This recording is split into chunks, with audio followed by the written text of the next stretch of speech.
You're watching News at Prime. Let's get into this discussion now. Social Development Minister Sisisi Dolashe is calling on parents to help curb underage drinking.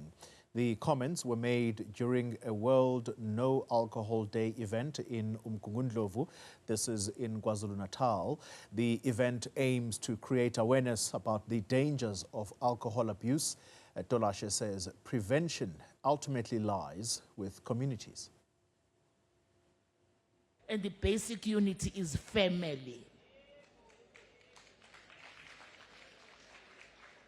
Singamchola uhulumeni, singamchola unkosi, singachola bonke abantu, kodwa as families we must take our own responsibility.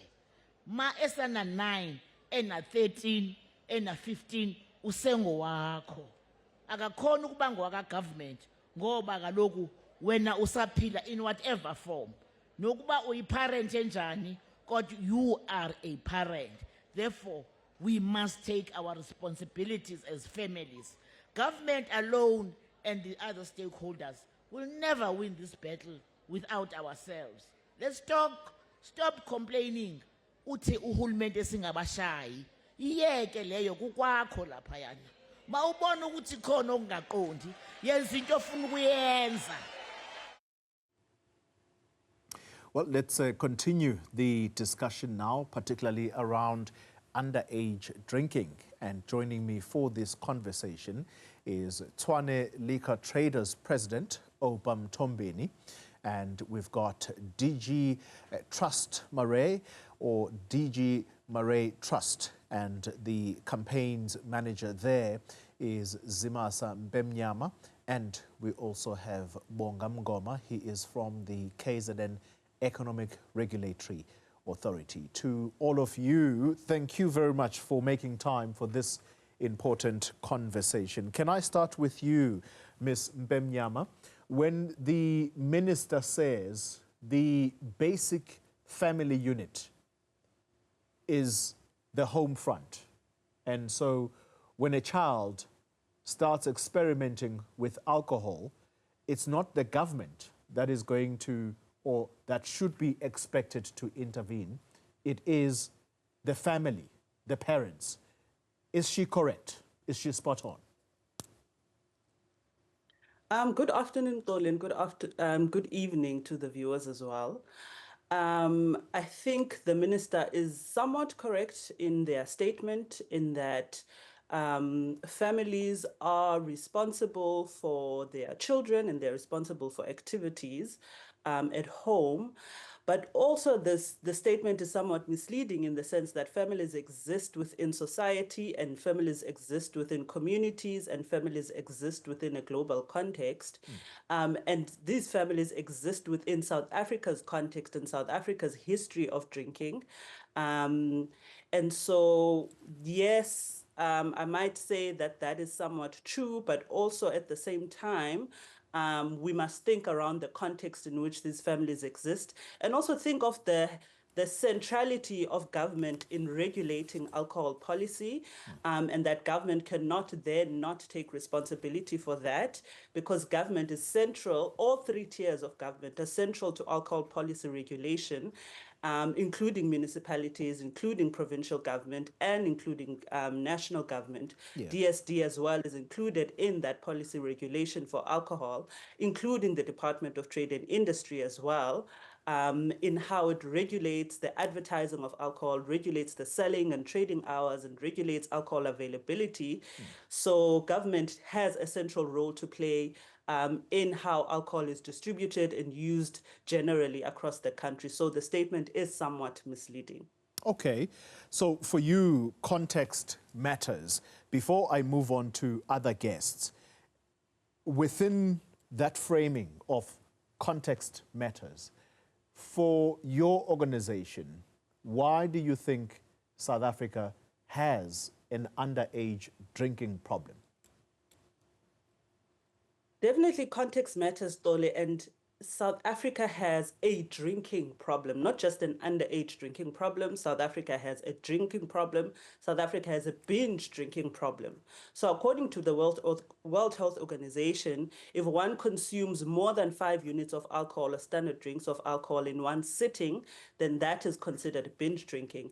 And we know that in our communities and where we live, in sports games even, we see people consuming large amounts of alcohol in one sitting, and that contributes to how people, when they leave that setting, they go into their cars and they drive and they go into accidents, they go home, domestic abuse happens because of large consumptions of alcohol. But we also see that from our research and from our interaction with communities, a lot of young children from 13 years old and below sometimes are consuming alcohol. And so on top of all of the issues that we also have young kids that are not active in sports, that are not active in other facilities that could take their minds out of the things that are happening in their communities, and instead are looking towards drinking as an activity around fun, as an activity to enjoy with their peers. And this has detrimental impacts for young people's mental capacities, for their mental well-being, and for their growing minds as young kids. So we have, yes, an underage drinking problem, but we also have a binge drinking problem in this country. Yeah. Let's come to you, Oupa Mthombeni. You are with the Tshwane Liquor Traders, the president there.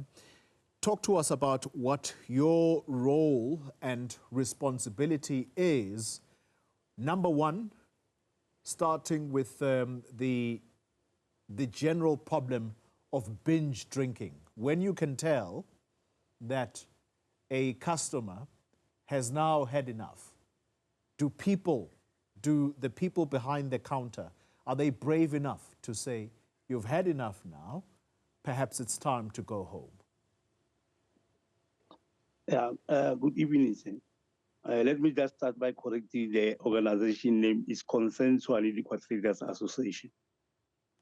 All right, thank you for that. Tshwane Liquor Association is an organization that we form. The aim and objective is to try to minimize all the social ill problems. We really understand it, and it's also frustrating us as liquor traders, the way the underage drinking is mushrooming. That's why now we have started a campaign that we call it underage drinking. We need a zero tolerance on underage drinking. We are having workshops every Tuesday with liquor traders to try to explain to them to make sure that we don't want to see any tavern selling liquor to underage. We are also in a process that we want to ban underage bottle up, pens down, bottle up, whereby the matriculants after the exam, after writing the exam, they go and buy liquor and celebrate pens down. We want to ban that. It is also our problem also as liquor traders. We also engage with taxi drivers, the taxi association. We also want to engage with the community. We want to also engage with other stakeholders so that we can work together to make sure that we want to see zero tolerance on underage drinking. We condemn underage drinking as liquor traders. We also want to talk to the law enforcement to say, if you see one or a taverner selling liquor to underage, we need to close down those taverners. We do not need to negotiate with those taverners who are selling liquor to underage, because those kids are our kids. Our slogan is say, my child is your child. When you see a child drinking liquor on the street, why can't you talk to that child to say, who's selling you liquor, so that we can see how can we solve this problem? The other challenge that we have is that the supermarket are selling liquor, and there's nobody who's monitoring those kids. They go also to the shelters, they buy ones, they tell us they will just take money, and the child will go out and go and sell, and also they blame liquor the taverner. But what we say we also have a way, and we want to work together with the government and the law enforcement and the community also to understand that underage drinking is not needed. And also, we engage with the parents that we need also to make the parents to understand there comes the problem, because but safe, and then after they come to the tavern and buy liquor and do the wrong things. Yeah. It is not sitting us well. Now they are using taxis.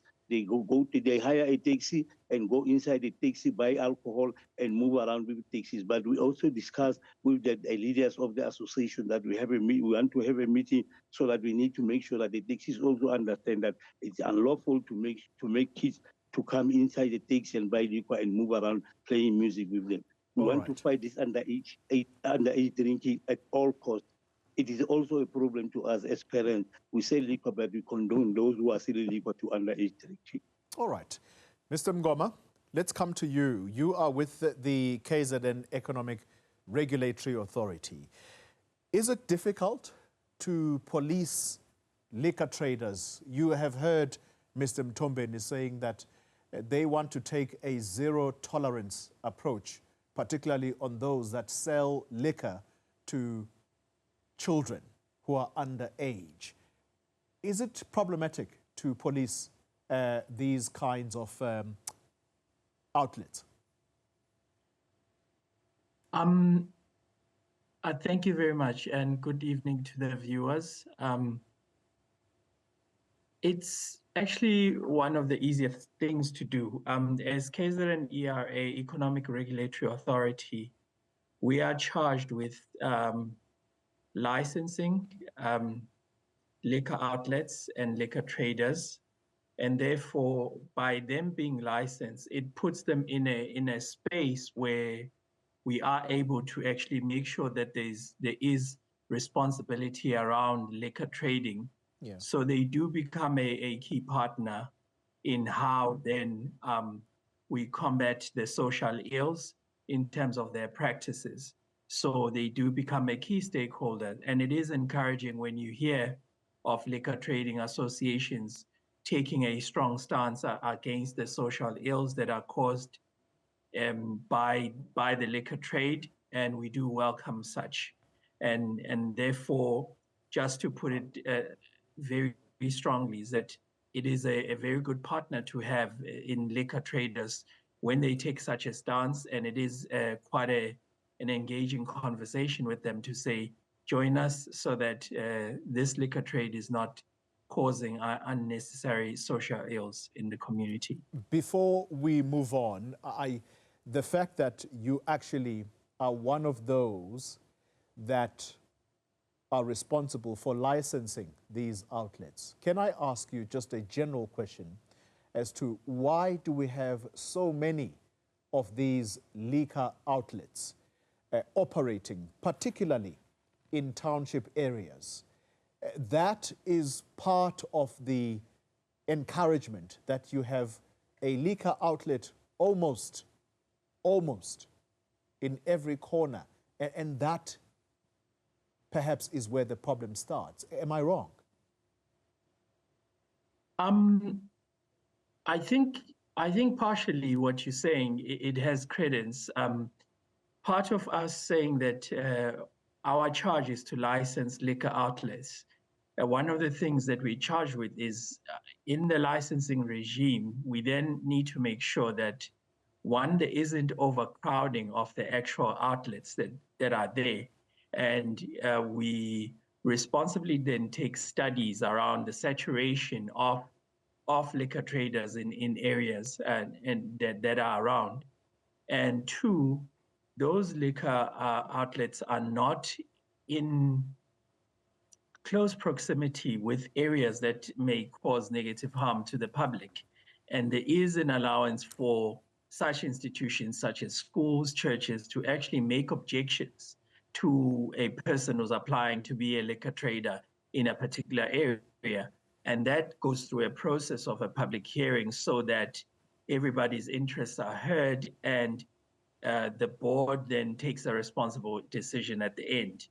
And having said that, we are also aware that it is also a scourge in the community when you find a lot of liquor outlets, and sometimes some of them are not licensed. And that's where the issue then becomes, in that those are outside the ambit of what we actually controlling, and those become what we then address in terms of going after them as it is actually a crime, and that we go through blitzes with the police to actually shut down those liquor outlets and make sure that they're not trading in areas that they're not supposed to trade. Yeah. So in a way, then that's how then the entity tries to address it, and that's how government is addressing the actual problem.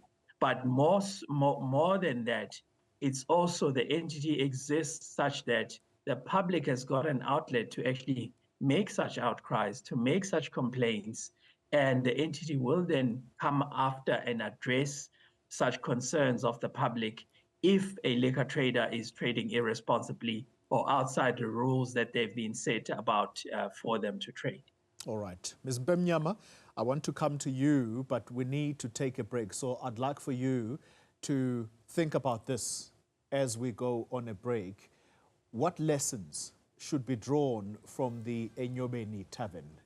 You're watching News at Prime. If you're just joining us, we are discussing the impact of alcohol abuse, particularly to those who are under the age of consent when it comes to alcohol. And still with us for this conversation is the Tshwane Concerned Liquor Traders, that's Oupa Mthombeni. Also with us is Zimasa Mpemnyama. She is with the DG Marais Trust. And we also have Bonga Mngoma from the KZN Economic Regulatory Authority. Ms. Mpemnyama, let's pick up with you. I asked earlier, before we took the break, what lessons can be drawn from the Enyobeni tavern tragedy? What is it that you think is key as lessons to draw from that? I think one of the first lessons is that as a country, we're very reactive towards underage drinking, but we're not proactive. So when tragic incidents like this happen, we gather around it and we make speeches and it ends, and then the next tragedy happens, because this is not the first time young people have passed away in such establishments. Then we make speeches again. So we're not proactively thinking about ways in which to tackle binge drinking and to tackle underage drinking and to tackle the scourge in our communities of young people being present in pens down parties and in establishments like Enyobeni. That's the first one. The second lesson was from the Eastern Cape Liquor Authority and how it dealt with the situation of Enyobeni and the fact that in their report the South African Human Rights Commission report on this matter highlighted how liquor authorities across the province in Eastern Cape, but also generally across the country, are under-resourced. They don't have enough inspectors. They don't have enough people that can do the work that my fellow colleague on the panel was talking about, which is very important in looking at these establishments. And thirdly, I think another lesson, Enyobeni has forced us as a country to reevaluate our relationship with alcohol and reevaluate the way in which we place alcohol as a central element to how we enjoy ourselves. Yes, alcohol has an economic benefit to the country, but we must then look at how the economic benefit, the cost benefit analysis of the situation, and the fact that do we actually benefit if fine it comes into the economy and brings in such amounts, but also we have young people that are dying, we have young people that are mentally unwell and are taking on alcohol, and then we have people in workspaces and their productivity is affected. It affects gender-based violence, and all those cost the economy much more than liquor gives to the economy. So those are some of the lessons, but I think there's so much more that we can learn from this very, very tragic incident. Yeah. Let's come to you, Mr. Mthombeni, because you said earlier that you do not negotiate with those that sell alcohol to children. When you say you don't negotiate with them, what kind of steps do you take against liquor traders who decide to sell alcohol to minors? Yeah, as I've said, why should we negotiate with people who knows that the alcohol underage drinking is not allowed? And we also engage with our liquor traders to educate them to understand that let's make a profit at the right way by not harming other people, more especially the young kids. And that's why I'm saying we need to negotiate with the law enforcement and saying those who are selling liquor to underage, why should we negotiate? Because of they are harming our kids. The law says there's no underage. Kids must drink at 19. When you sell liquor to a 13-year-old, what comes to your mind when you are a liquor trader selling liquor to somebody who is underage? It shows that you are irresponsible. So in our organization or in our businesses, we don't want to see people who are irresponsible. We want to see responsible traders. Yeah. If you are responsible, meaning you don't have the right to sell liquor. Yeah. In the liquor industry, we need people who are really, really responsible, because we know liquor is also a drug which is regulated. Can I ask you this, Mr. Mthombeni? Can I ask you this? Do you have conversations with parents?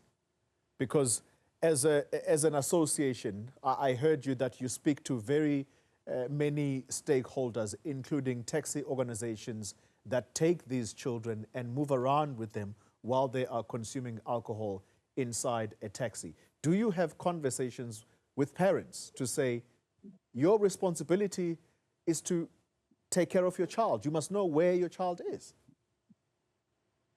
Yeah, that's what I've said. We also have this a campaign that we are going to talk to the communities, also the parents. We also want to attend the parents' meeting at the school so that we engage with the parents to make them understand that it is not only us to fight this underage drinking.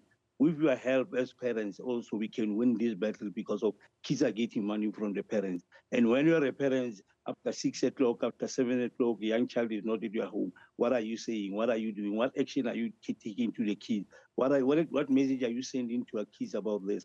We also want to engage with school kids at schools.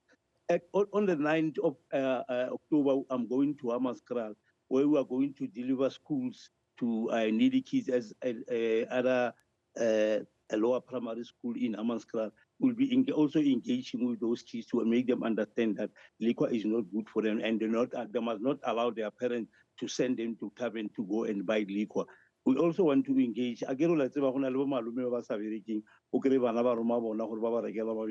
that's why we say we want to involve everyone to try to engage with them to understand that this is a serious challenge that we can fight together and win this battle to save our kids.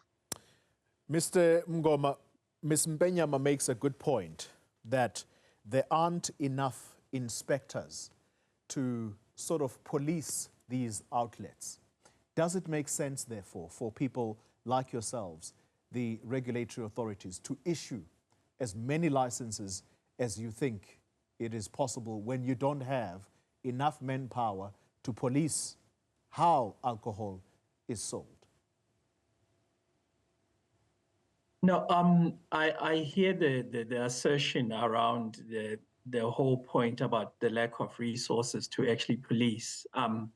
But the broader strategy that has been taken is that it is a partnership between the regulatory authorities and the communities and the liquor traders to actually make sure that we're bringing about responsible alcohol use.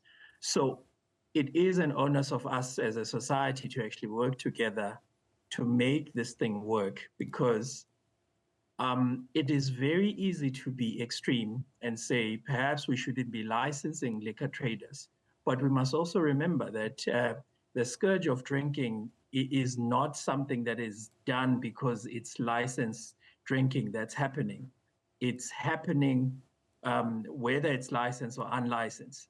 So the actual bigger problem is when it's happening and it's unlicensed.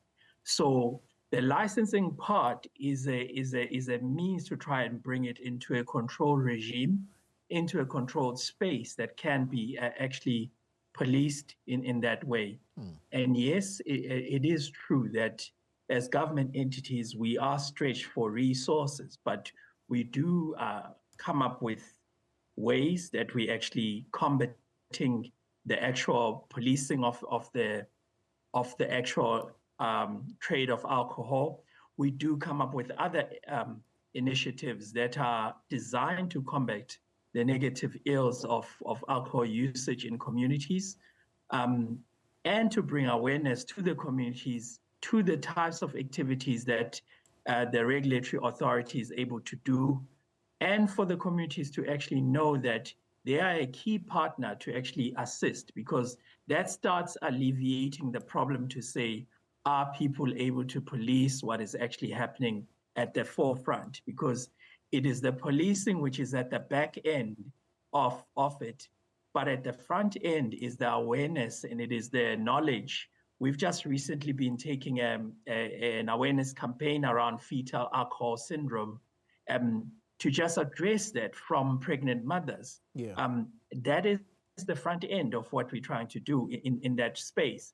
So whilst we recognize the issue of resources, it's also to recognize the issue of the potential to actually work together, of the potential to come and bring this issue to a controlled environment, and to bring it to a point where it is lessening the impact, because we are seeing the impact. And some of that impact, and when we talk about lessening the impact, is that we do know that some people are engaging in excessive alcohol usage because of a lack of opportunities. And hence, then we talk to stakeholders, we talk to even the liquor traders, to the big manufacturers to say, come on board, put some money towards addressing the issues of skills development in the communities, the issue of giving opportunities to young people so that they are also channeled away from the drinking, from the abuse of alcohol. So those are things that are being done to try and combat this thing. So it's not a one-size-fits-all solution to say it's only one thing that's going to work. There's a whole lot of things that we constantly engage in to try to bring about a change in a coordinated fashion. And yes, we can obviously get better because we do see that some of the issues that happen when there's negative effects, we can obviously get better on that. But we are in a position where we're saying it's not a case where we're throwing the baby out with the bathwater. We still feel that there's more to do, and there is a positive impact that can really be done by communities when they become a key stakeholder and partner in one, taking the awareness to everybody such that people are aware that they shouldn't be doing things wrong. Two, in actually assisting in policing of the licensed liquor traders to ensure that they're not breaking the laws, because we then have recourse against them to deal with them. Three, to actually deal with the unlicensed traders so that they can be shut down and those people can be brought to book in terms of that. And four, most importantly, when we come with initiatives to try and bring about economic development, poverty alleviation programs, they are then key partners in those. One that we are proud of is that we actually do awareness in the schools, and part of that awareness, we even do outreach and giving back to the communities, giving away uniforms and shoes and things like that. All right, Mr. So Mngoma, that those people, let me interrupt you. Let me interrupt you. Yes. I need to take a break, and you're going to have those final thoughts in a moment. We're going to take the final break, and when we return, we'll close the conversation. You're watching News at Prime, and we are concluding a discussion on the impact of alcohol abuse. Let me come to you, Ms. Mpemnyama. Quick final thoughts from you. You have less than 2 minutes, and you said something very interesting earlier, that perhaps it's time for South Africans to re-evaluate our relationship with alcohol. And I'd like for you to just expand a little bit on that. Thank you, Toli. So in closing, I think, first of all, I'll say that I want to re-emphasize the central role and the centrality of government and government institutions in legislating for policies that put public health first. And when I said that comment, it's with the idea that we don't view alcohol as a drug, first of all. Even though it's legal, we don't view it as a drug. And we also don't generally think about the impacts that alcohol holistically has on us in terms of our public health system and in terms of public safety as a whole. We as communities and generally our thought processes around alcohol is very glamorized because of the way in which it is advertised. And we view alcohol as a status symbol as well, because in very expensive nightclubs, people will flaunt their money using alcohol as a status symbol. Our influencers, our celebrities also use alcohol as an influential symbol for them. And so I think it's time for us to reevaluate the way what we value as a society and what we put value on, this thing and this commodity that is alcohol that deprives our bodies and deprives us of our public health perspective and puts a very big strain on the public health system. We saw in COVID-19 that when alcohol was closed, our hospitals had a break from trauma units. And so if we think of alcohol as a commodity and think of it as a trading tool and reevaluate the way in which we view it and how we consume it, not to say that people mustn't drink, but think of the ways in which we consume alcohol and what it does to our bodies, what it then does to our families, and what it then does to society as a whole. All right. We might then want to tackle the issue much differently from an individual level to a government regulation level. Mr. Mthombeni, very quickly from your side, you know, nowadays I see people walking around with a bottle of beer in public, drinking, whilst they are perhaps headed to wherever it is. I remember a time when public drinking was an offense. Children learn from the adults. How should adults deal with the question of alcohol? Do you think that old people still know how to drink alcohol responsibly? Yeah, as I've said, we're having workshop with the liquor traders. Our concern is to try to minimize all the social evil. We fight also drinking publicly. We fight also selling liquor to somebody who is drunk. We fight also to people who are sitting around and moving around with beer, drinking it. But what I want to say, the law enforcement are the one who failing us. We've been trying by all means to try to discuss with law enforcement that public drinking is not allowed. But you can see the police just passing people who are drinking there on the street. And there's nothing we can do as liquor traders, but we are trying by all means to educate our members to do the right thing. And we're emphasizing that we are emphasizing that they need to understand that compliance is not something that we want people not to use it. It's not a request, it's a must. A compliance is a must. And we also educate our members. We want to see our members, liquor traders, to be ambassador of gender-based violence, where men abusing their families when they are drunk. We want to ban those people not to come anymore in our taverns. Okay. Because once those are the things that we need to do, and we want to work with all the stakeholders to make sure that we minimize all the social. Thank you very much, sir. All right, Mr. Mngoma, you have less than a minute. Final thoughts from yourself. Thank you. Thank you, Koli. I think just to reiterate, for us, it's taking a positive stance to say there's opportunity to actually do minimize the impacts and to get stakeholders, especially the public, to engage and assist us in actually policing the illicit or the negative trade that's happening in the communities. One, it's for us to actually say, let's get involved in opportunities that are created by us going to communities to teach them about skills, to partner with our traders, to partner with big business, to bring opportunities to the townships and to the poverty-stricken areas, as well as any other area that's affected by liquor trade, to provide opportunities and to actually get involved in outreach programs such as the schools program, where we give uniforms and shoes and things like that, because that's a way that we can say as a society, we're pulling together towards a more positive outcome. It's not everything, but it is something towards that, and we do believe that it can be done better. Thank you very much, Koli. Bonga Mngoma, thank you very much for your time. Zimasa Mpemnyama and Mr. Oupa Mthombeni, thank you all for your time and contribution to this discussion, a very important one indeed. And that's how we wrap up this week's weekly edition of News at Prime.